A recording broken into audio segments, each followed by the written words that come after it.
As soon as I discovered the energy, that we're all energetic beings, that was me sold. So how did I get into this? I got into this because I was married for 27 years. The last 2 years I was dealing with my husband's alcoholism. I realised that I couldn't sort it. I realised that I was becoming extremely stressed by it, and I decided to go down the divorce route. And I'd no sooner gone into the divorce route and my husband Gordon was going to be leaving the house 5 days later than he died. Death, divorce, alcoholism. So I also knew when this happened that the stress was going to affect me. We're working with feelings that are incredibly intense. Anger, rage, injustice, frustration, helplessness, hopelessness, unfairness, revenge. When my husband died, I was stunned and shocked. However, I suspect that there are many more strong negative emotions at play all the time when one is going through a divorce, because it's not often plain sailing. In a lot of respects, and believe me, I'm not being flippant, I get let off the hook. I know that. I should be more grateful for it sometimes. However, anyway. Well, the thing is, we've got to laugh at because we can go round in circles with our own stuff that's going on. EFT tapping works in two ways. It works with the mindset and the psychological level, the subconscious level. So it works with the subconscious, the things that jump into your head, and it works at an energetic level, cellular level. It penetrates. We use energy channels of the body that acupuncturists put needles in.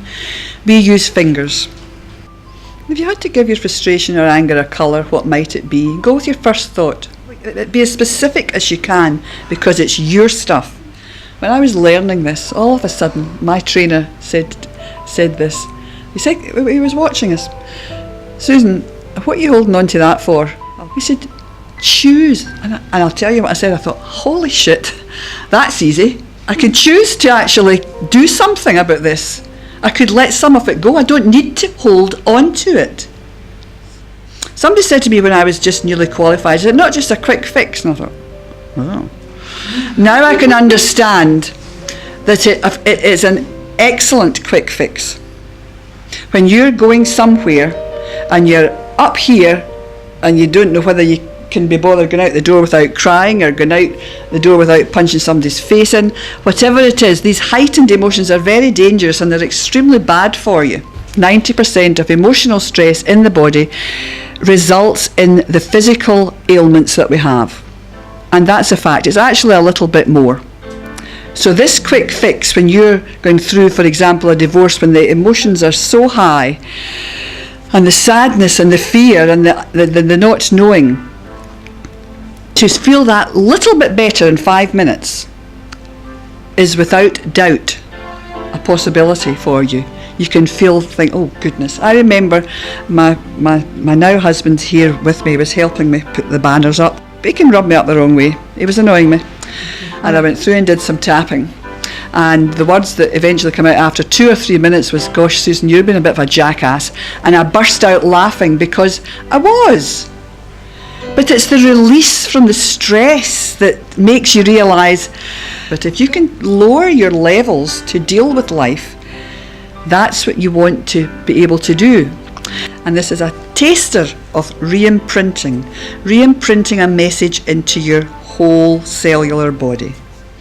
Because we're energy beings, we're energy, and every cell can take on this new message and then bring it up through your arms, breathe it into your lungs, and the final step of this, to make this even more powerful, is you're going to blast it right out, up into the sky, and you're going to make it go as far as you think it can possibly go. I can help people with any form of stress and anxiety that they have. I fundamentally do a lot of my work with EFT, emotional freedom technique tapping, and developments. 10-minute tapping sessions specifically on feeling helpless, feeling angry, feeling panicked. I'm Susan Cowe. I'm a company's Hampshire EFT.